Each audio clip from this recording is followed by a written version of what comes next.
मेरे सभी श्रोतागणों को हाथ जोड़ के नमस्कार। राम राम। आज मैं भागवत कथा का 8वां अध्याय सुनाने जा रही हूँ। प्लीज जरूर सुनना। इस अध्याय में भगवान शंकर द्वारा सती का दक्ष के घर जाने को अनुचित बताना, देवी सती के विराट रूप को देखकर शंकर का भयभीत होना, सती द्वारा काली, तारा आदि अपने 10 स्वरूप को प्रकट करना, देवी का यज्ञ भूमि के लिए प्रस्थान आदि का वर्णन है।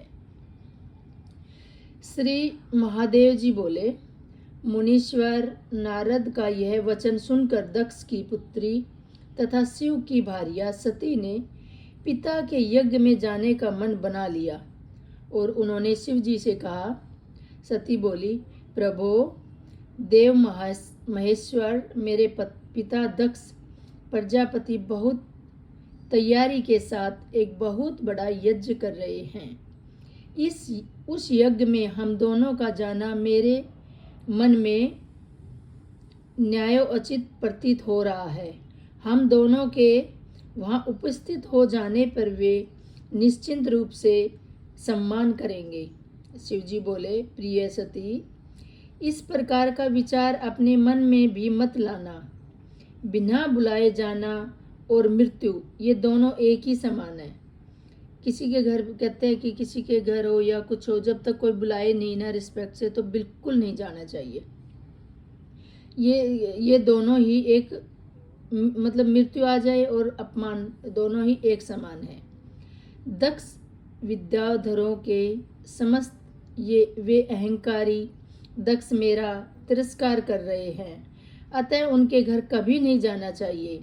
मेरा अपमान करने की इच्छा से ही यह महायज्ञ कर रहे हैं। सती, यदि मैं वहां जाऊंगा अथवा तुम वहां जाओगी तो तुम्हारे पिता हम दोनों का सम्मान नहीं करेंगे।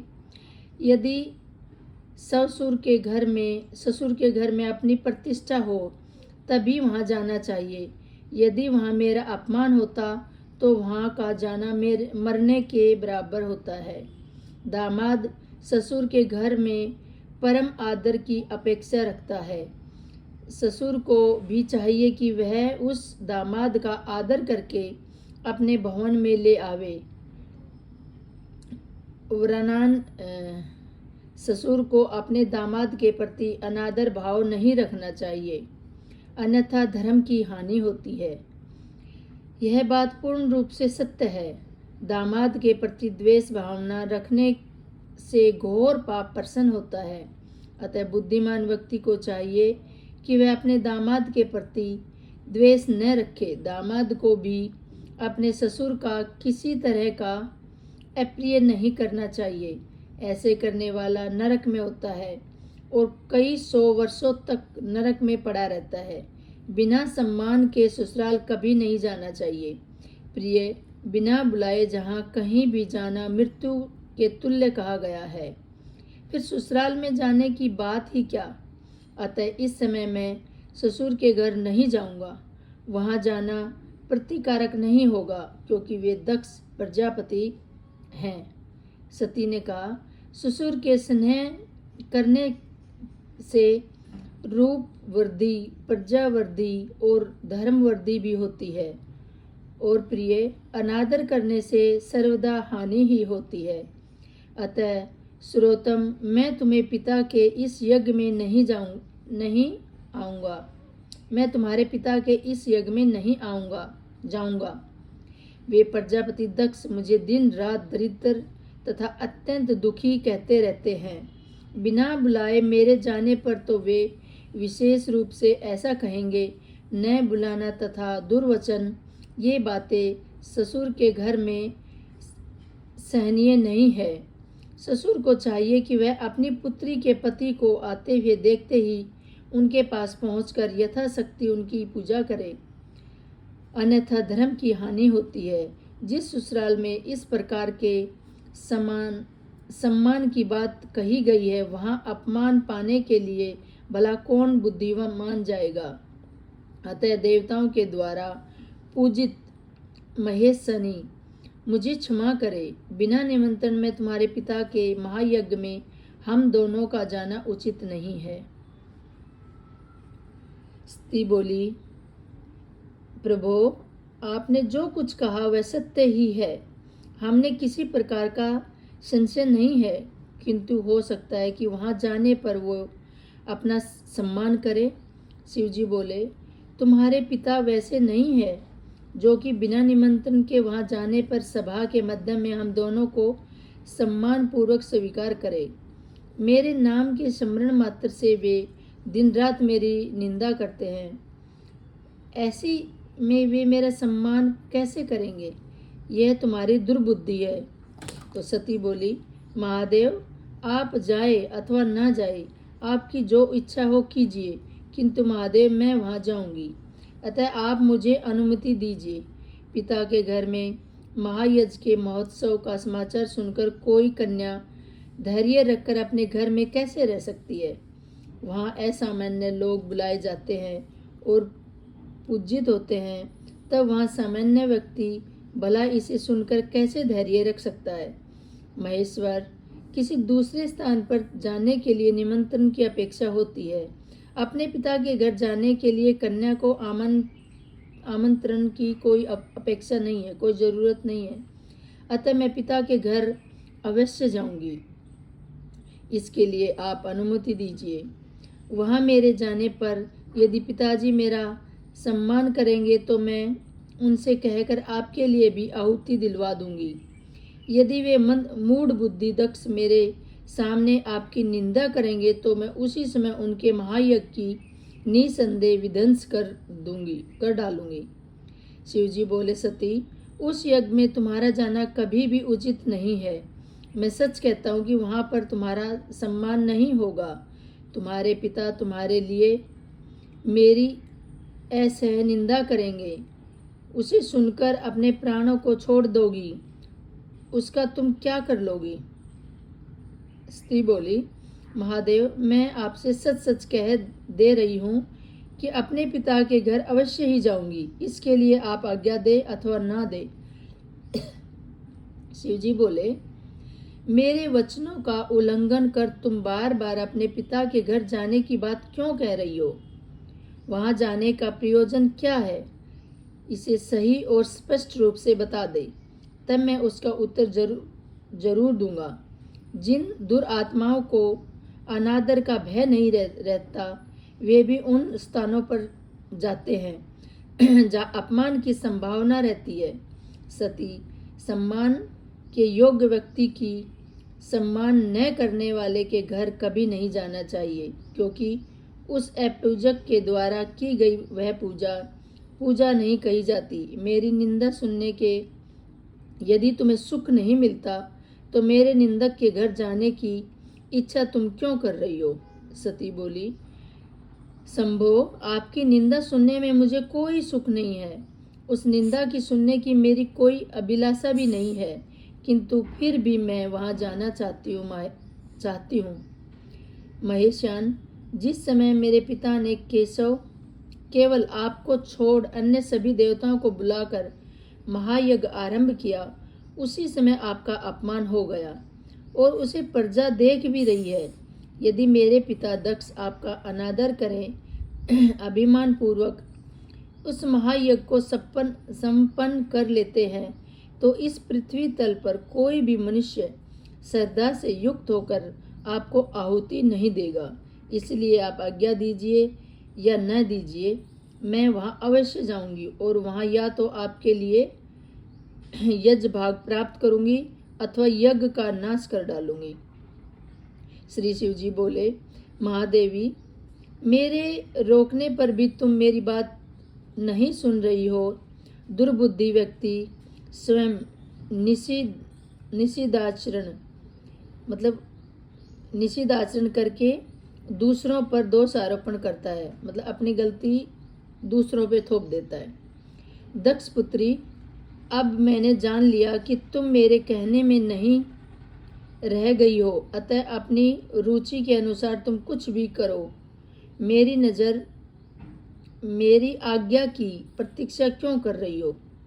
श्री महादेव जी ने कहा, नारद, तब महेश्वर के ऐसा कहने पर क्रोध के मारे लाल लाल आंखों वाली वे दक्ष पुत्री स्त्री क्षण भर के लिए सोचने लगी कि इन शंकर ने पहले तो मुझे पत्नी के रूप में प्राप्त करने हेतु प्रार्थना की थी और फिर मुझे पालने के बाद अब ये मेरा अपमान कर रहे हैं, इसलिए अब मैं इन्हें अपना प्रभाव दिखाती हूँ।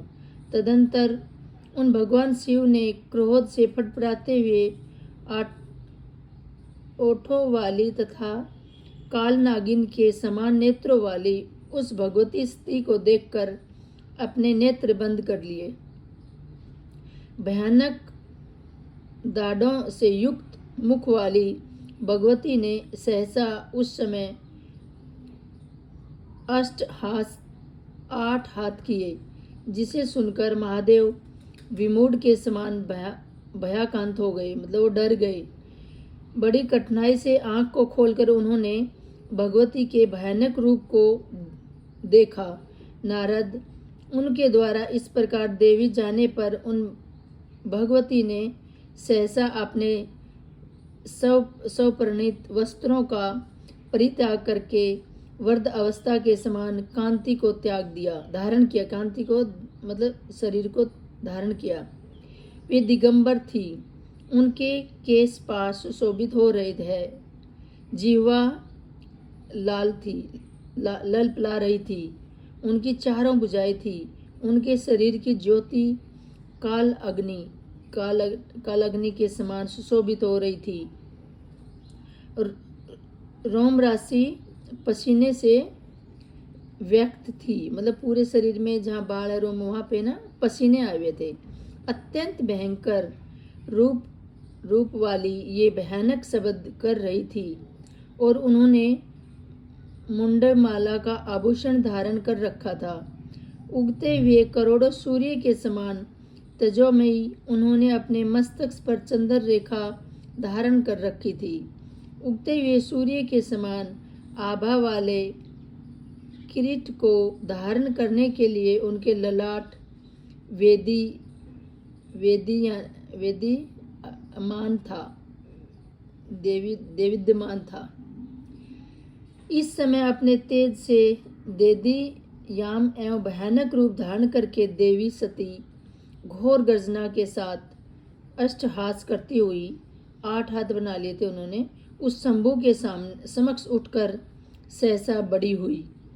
तब उन सती को इस प्रकार का विचित्र कार्य करते हुए देखकर भगवान शिव ने सोचा, चित्त से धैर्य का परित्याग कर भय के मारे भागने का निश्चय किया और वो विमुख की भांति सभी दिशाओं में इधर उधर भागने लगे। उन शिव को दौड़ते हुए देखकर वे दक्ष पुत्री सती उन्हें रोकने के लिए ऊंचे स्वरों में डरो मत इन शब्दों का बार बार उच्चारण करती हुई अत्यंत भयानक अष्टहास कर रही थी। उस शब्द को सुनकर शिव अत्यधिक डर के मारे वहां एक क्षण भी नहीं रुके। वे उस समय भय से व्याकुल होकर दिशाओं में दूर तक पहुंच जाने के लिए बड़ी तेजी से भाग रहे थे।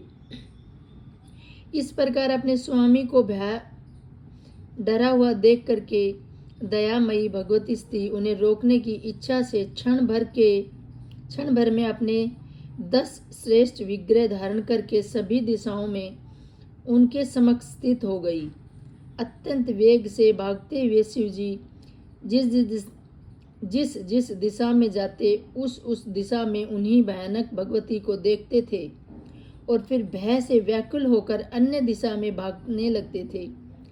तब किसी भी दिशा को भय मुक्त न पाकर वे भगवान शिव अपनी आंखें बंद करके वहीं ठहर गए और इसके बाद जब उन्होंने अपनी आंखें खोली तब कमल के समान सुंदर मुख वाली हास्य युक्त मुखमंडली वाली 2 उन्नत अर्जों वाली दिगंबर भयानक तथा विशाल नेत्रों वाली खुले हुए केशों वाली करोड़ों सूर्य के समान तेज धारण करने वाली 4 भुजाओं से युक्त तथा दक्षिण दिशा की ओर मुख करके स्थित श्यामा भगवती काली को अपने सामने स्थित देखा। इस प्रकार उस भगवती को देखकर अत्यंत डरे डरे से भगवान शिव बोले, श्याम वर्ण वाली आप कौन हैं और मेरी प्राण प्रिया स्त्री कहाँ चली गई है? स्त्री बोली, महादेव, क्या अपने सम्मुख स्थित मुझे सती को आप नहीं देख रहे हैं? काली तारा, लोकेशी कमला, भुवनेश्वरी, छिन्नमता, षोडशी, त्रिपुर सुंदरी, बंगलामुखी, धूमावती तथा मातंगी इन देवियों के नाम हैं। शिवजी बोले, जगत का पालन करने वाली देवी, यदि आप मुझ पर अति प्रसन्न हैं तो किस देवी का नया क्या नाम है और उनकी क्या विशेषताएं, यह सब आप मुझे अलग अलग बताइए। देवी बोली, कृष्णवर्ण तथा भयानक नेत्रों वाली ये जो देवी आपके सामने स्थित है, ये भगवती काली है, और जो ये श्याम पूर्ण वाली देवी आपके उदर भाग में विराजमान है, साक्षात महाकाल स्वरूपिणी महाविद्या तारा है। महामते, आपके दाहिने ओर ये भयदिग्ची तथा मस्तक विहीनी देवी विराजमान है। ये महाविद्या रूपमणि भगवती छिन्न स्मृत है। शंभो, आपके बाईं ओर ये जो देवी है, ये भगवती भुवनेश्वरी है, और जो देवी आपके पीछे स्थित है वो शत्रु विनाशिनी भगवती बंगला है, और विधवा का रूप धारण की हुई ये जो देवी आपके अग्निकोश में विराजमान है, वे मई विद्या स्वरूपिणी महेश्वरी धूमावती है, और आपके नेत्र कोण में ये जो देवी है वे भगवती त्रिपुरी सुंदरी है। आपके व्याव कोण में जो देवी है वे मंतंग कन्या महाविद्या मातंगी है, और आपके ईशान कोण में जो देवी स्थित है वे महाविद्या रूपाणी महेश्वरी षोष्ठी है। मैं तो भयंकर रूप वाली भैरवी हूँ शंभु, आप भय मत कीजिए। ये सभी रूप भगवती के अन्य समस्त रूपों से उत्कृष्ट है, मतलब उन्हीं में से निकले हुए हैं।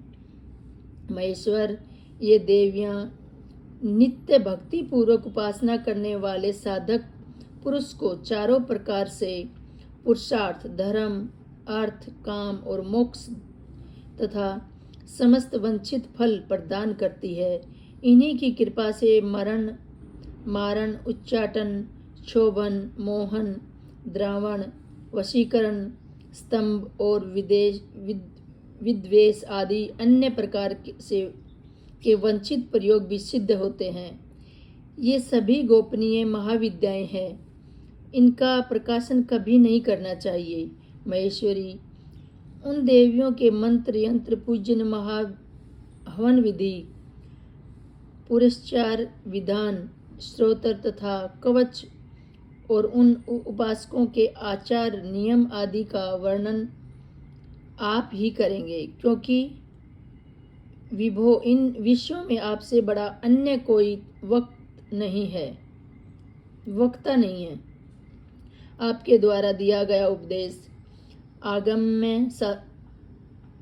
आगम्य सारभ के नाम से लोक में प्रसिद्ध होगा।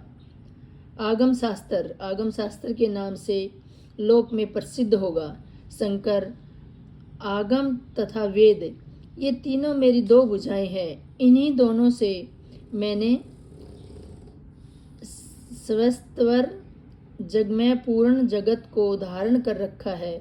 जो मूर्ख इन दोनों का महेवश कभी भी उल्लंघन करता है, वह मेरे हाथों से च्युत होकर अधपतित हो जाता है।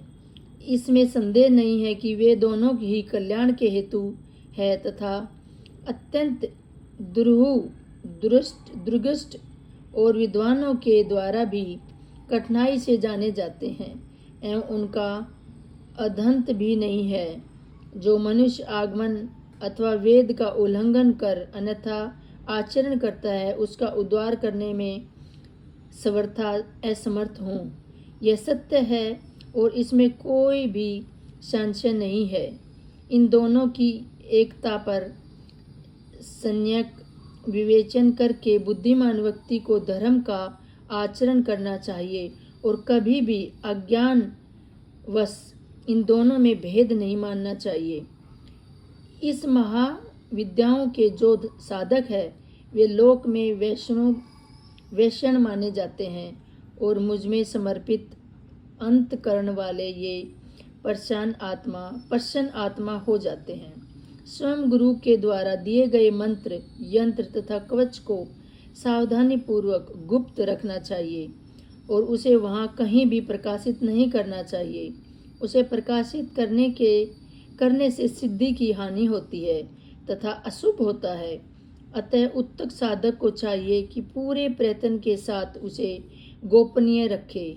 महादेव महामते, आपके द्वारा यह करणीय कर्म मैंने आपसे कहा क्योंकि मैं आपकी प्रियतमा हूँ और आप भी मेरे अत्यंत प्रिय पति हैं। अपने पिता दक्ष प्रजापति के अभिमान के विनाश के लिए मैं आज वहाँ जाऊँगी। अतः देवेश, यदि आप यहाँ नहीं चल रहे तो अगर आप वहाँ नहीं चल रहे तो मुझे ही जाने की आज्ञा दीजिए देव। यही मेरा अभिष्ट है और आपका भी। अतः यदि आप मुझे अनुमति दे दे तो मैं अपने पिता दक्ष प्रजापति के यज्ञ में विध्वंस करके ही चली आऊं। श्री महादेव जी बोले। उस भगवती का यह वचन सुनकर शिव डरे डरे खड़े रहे और फिर उन्होंने भयानक नेत्रों वाली उन देवी काली से कहा। शिव जी बोले, मैं आपको पूर्णा परमेशानी तथा प्राकृति के रूप में जान गया हूँ। अतः अज्ञानवश आपको न जानते हुए मैंने जो कुछ कहा है उसे क्षमा करें। आप अध्ययन है, आप अदत्त है, पराविद्या है तथा सभी प्राणियों में विराजमान है। आप स्वतंत्र रहने वाली परम शक्ति है। अतः कोई भी कार्य करने या न करने के लिए आपको आदेश देने वाला कौन है? सिवे प्रजापति दक्ष के यज्ञनाश के लिए यदि आप जाएंगी तो मेरी कौन सी शक्ति आपको रोकने में समर्थ है, और मैं भी तो आपको कैसे रोक सकूंगा। महाशनि, पति भाव से मैंने आपको जो भी अप्रिय वचन कहा उसे आप क्षमा करें और आपकी जो रुचि हो वैसा ही करें। श्री महादेव जी बोले। नारद, तब महेश के ऐसा करने पर थोड़ी सी मुस्कान से युक्त मुखमंडल वाली उन जगत अंबिका ने यह वचन कहा। देव महादेव, आप अपने समस्त प्रथम गणों के साथ यहाँ रहिए और मैं अपने पिता के घर यज्ञ देखने के लिए इसी समय जा रही हूँ। नारद महादेव से ऐसा कहकर वे भगवती तथा उद्र दिशा के स्थित देवी तारा ये दोनों अचानक एक रूप हो गई। तदंतर अन्य 8 मूर्तियाँ देवी भी सहसा अंतर्ध्यान हो गई। इसके बाद भगवान शिव ने उन सुरेश्वरी को जानने की इच्छुक देखकर अपने प्रथम गणों से कहा, 10,000 सिंहों से युक्त तथा रतन जलों से सुशोभित उत्तम रथ ले जाओ। उसे सुनते ही स्वयं प्रथम गणों के अधिपति उसी क्षण तेज गति से चलने वाले 10,000 सिंहों के जूते हुए रथ को ले आए। प्रथम अधिपति ने रतन जाल से सुशोभित पर्वत कसर चारों ओर से अनेक प्रकार की पताकाओं से अंकृत कर वायु के समान चलने वाले 10,000 सिंहों के जुते हुए उस रथ पर उस भगवती को स्वयं विराजमान कराया। मुनिश्रेष्ठ, युग के अंत में प्रलय के समान संपूर्ण जगत को भयभीत करने वाली वे भीम रूपाणी भगवती काली उस समय उस रथ में स्थित होकर सुमेर पर्वत के शिखर पर आरूढ़ उत्तम मेघ वाली की भांति और सुशोभित हो रही थी। तदंतर बुद्धिमान नंदी उस रथ को बड़ी तेजी से हाँकने लगे और महामते उधर से शिव शोक तथा दुख में व्याकुल हो रुदन करने लगे। कोपाविष्ट काली को देख सभी प्राणी भागने लगे और सूर्य भी भयभीत होकर पृथ्वी पर गिरने से लगे। सागर विमुख हो गए, सभी दिशाएं व्याकुल हो उठी।